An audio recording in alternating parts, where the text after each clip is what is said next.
Prepárense, para una inmersión, un caso que, digamos, perturba la mente. ¿Qué caso? Un caso que nos lleva a las profundidades de la oscuridad humana. Mm, Hoy nos adentramos en la historia de Issei Sagawa, el infame. el infame caníbal japonés. Exacto. Nuestra brújula en este laberinto de horror Ah, es un artículo de Infobae ajá. titulado El caníbal millonario que violó y devoró a su compañera de la universidad. La veía como un sabroso bol de carne. Wow. ¿Se imaginan un crimen tan atroz, tan extraño, Ya. que casi parece arrancado de una pesadilla? La realidad a veces supera la ficción. Sí, Y este caso totalmente. es un ejemplo escalofriante, sí. Es que, Nos obliga a confrontar lo más abyecto del ser humano, absolutamente. a asomarnos a un abismo que preferiríamos ignorar. El artículo nos describe a Sagawa como un hombre proveniente de una familia adinerada, con Mm. todas las ventajas que eso conlleva. Claro. Sin embargo, ya desde su infancia, Ya. asoman las primeras señales de una mente perturbada. Entonces, Crueldad hacia los animales. Un intento de agresión sexual a una profesora. esa primera agresión es un indicio crucial. Ajá. Revela una fijación por mujeres fuertes, inteligentes, una dinámica que se repetirá en su crimen posterior. Ya veo, ya veo.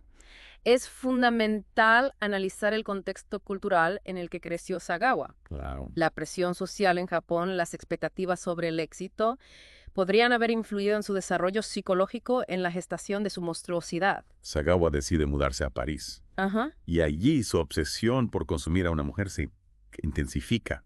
El artículo describe con detalle escalofriante Sí. cómo seleccionó metódicamente a su víctima, René Hartwelt, Ya. casi como si se tratara de un ritual macabro. Es increíble.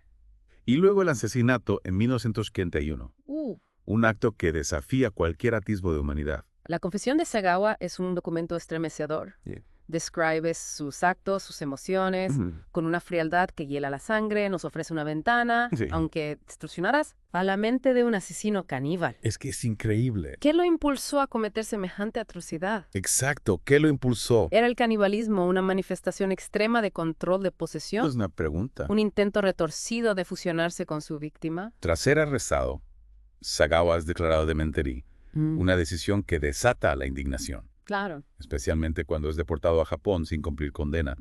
Este punto nos muestra el choque cultural entre dos sistemas legales y de salud mental radicalmente diferentes. Sí. En Francia, la locura se considera un accidente de responsabilidad penal. Claro. En Japón, la presión social por castigar a Sagawa era enorme. Ya. Quedó atrapado en un limbo legal que, paradójicamente, le otorgó la libertad. Es increíble, ¿no? Sí.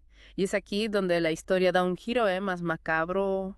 Mm. En Japón, Sagawa no solo elude la justicia, sino que se convierte en una figura pública. Casi una celebridad. Casi una celebridad, sí. Es realmente escalofriante. ¿Cómo pudo convertir este acto tan atroz en una plataforma? Es increíble. ¿Cómo la sociedad le permitió sacar provecho de su infamia? ¿Es que acaso el morbo puede más que la repulsión moral? Es una pregunta compleja que nos interpela como sociedad. Totalmente. Por un lado, existe una fascinación innegable Sí. por lo prohibido, Claro. por lo que nos aterra y nos repugna al mismo tiempo. Ajá. La mente humana se siente atraída por lo oscuro, Ya. por lo que desafía nuestros límites morales. Claro. Sagawa comprendió esta pulsión y la utilizó a su favor, Sí. convirtiéndose en un maestro de la manipulación mediática. El artículo menciona que su libro En la niebla se convirtió en un éxito de ventas, Sí. que buscaba a la gente a leerlo. Con vender la mente de un monstruo, Puede ser. sentir el escalofrío de lo prohibido, Ajá. o simplemente saciar una curiosidad morbosa. Es probable que se diera una combinación de todos esos factores. Sí. Sagawa, con su prosa fría y detallada, alimentaba ese morbo, describiendo sus actos sin remordimiento, Ya veo. con una mezcla de desapego y fascinación. Es increíble. Convertirse en autor le dio una voz, Claro. una forma de controlar la narrativa de su propio horror, de presentarse como un objeto de estudio más que como un criminal. Interesante. Sí. Pero no solo se limitó a la escritura. No. Participó en películas, concedió entrevistas, siempre buscando el foco de atención, Ya. como si necesitara revivir su crimen una y otra vez. Es como si la atención pública fuera el alimento para su ego. Una forma de validar su existencia a través del horror que generaba. Es horrible. Un vampiro mediático que se nutría de la fascinación morbosa de la sociedad. Qué fuerte. Y lo más inquietante es Claro. que esa sociedad le brindó la plataforma, Le dio todo. los medios, la audiencia que necesitaba para su macabra performance. Fue entonces la sociedad cómplice de esta grotesca puesta en escena, Mm. o simplemente fue víctima de la manipulación de Sagawa.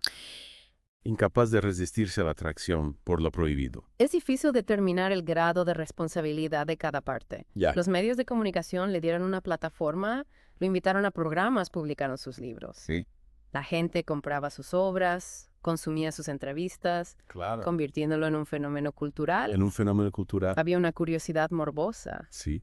un deseo de asomarse al abismo de la mente de un caníbal. Ya veo.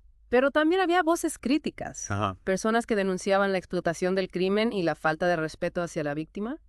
El artículo menciona que el caso de Sagawa tuvo un impacto considerable en el arte. Sí, sí. Se escribieron canciones, obras de teatro, incluso se realizó un documental premiado en Venecia. Interesante. ¿Es ético convertir un crimen tan atroz en una obra de arte? Es. Se corre el riesgo de romantizar al criminal, de minimizar el sufrimiento de la víctima, al convertirla en un objeto de consumo cultural. Esa es una pregunta que nos enfrenta a un dilema ético complejo. Es complicado. El horror, la Eh. transgresión.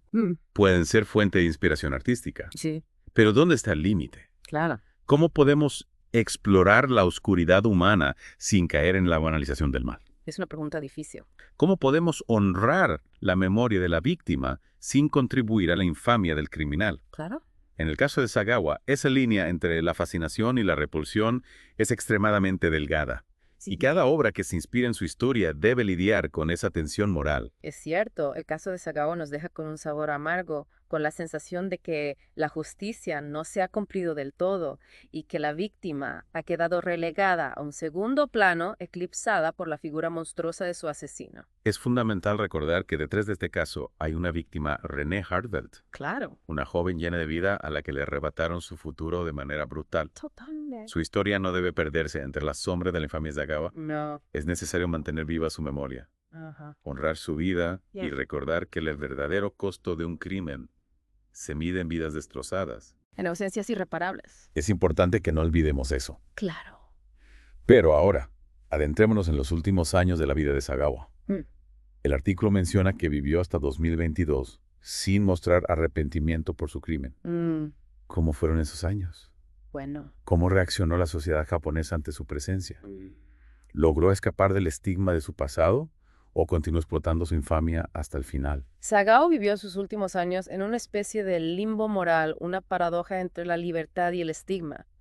Por un lado, evadió la cárcel y disfrutó de cierta notoriedad. Claro. Por otro, cargaba con la sombra de su crimen un fantasma que lo perseguía a donde fuera. Sí. La sociedad japonesa, aunque dividida entre la repulsión y la fascinación morbosa, nunca lo olvidó.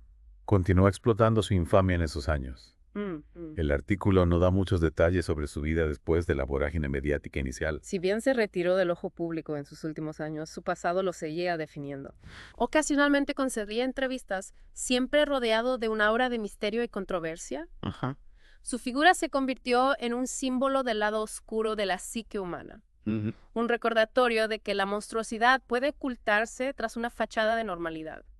Hablando de la víctima, el artículo la menciona, pero su voz se pierde en la narrativa del caso. Claro. ¿Qué sabemos de René Hartveld? ¿Cómo podemos honrar su memoria sin caer en la trampa de alimentar la infamia de su asesino? Es fundamental recordar que detrás de este caso hay una víctima, una joven con sueños y aspiraciones a la que le arrebataron la vida de la forma más cruel. Totalmente. René Hartveld no era un sabroso bol de carne como la describió su asesino, sino una persona con una historia, con seres queridos que sufrieron su pérdida de manera irreparable. Por supuesto. Honrar su memoria implica rescatarla del olvido. Sí, Hablar de ella como la persona que fue, no solo como la víctima de un caníbal. es cierto.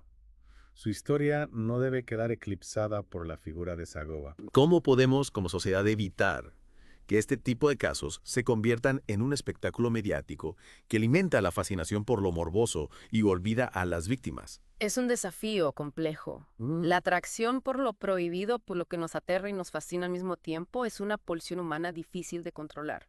Ya ves. Sin embargo, podemos empezar por cambiar el enfoque, por centrar la narrativa en las víctimas, en el impacto del crimen, en sus vidas y en las de sus seres queridos. Claro. También es crucial promover una cultura de respeto hacia las víctimas, evitando la sensacionalización y la explotación de su dolor. Este caso nos deja con muchas preguntas sin respuesta, con una sensación de inquietud y de injusticia, Ujú. pero también nos invita a reflexionar sobre la complejidad de la mente humana, sobre los límites de la moralidad y sobre nuestra responsabilidad como sociedad a la hora de abordar este tipo de tragedias. El caso de Issei Sagawa es un recordatorio de que la monstruosidad puede ocultarse tras una fachada de normalidad y que la búsqueda de respuestas a veces solo nos deja con más preguntas. Totalmente. Pero también nos impulsa a explorar la oscuridad humana, a comprender sus mecanismos y a buscar las herramientas para prevenir que ese tipo de tragedias se repitan. Y así, con esa mezcla de inquietud y reflexión, concluimos nuestra inmersión en el caso de Issei Sagawa. Sí. Un caso que nos ha llevado a las profundidades de la oscuridad humana, pero que también nos ha recordado la importancia de la empatía, del respeto a las víctimas y de la búsqueda constante de un mundo más justo y compasivo. Exacto. Gracias por acompañarnos en este viaje a los límites de lo imaginable. Los invitamos a seguir explorando este caso y a compartir sus reflexiones con nosotros. Hasta la próxima inmersión en lo desconocido.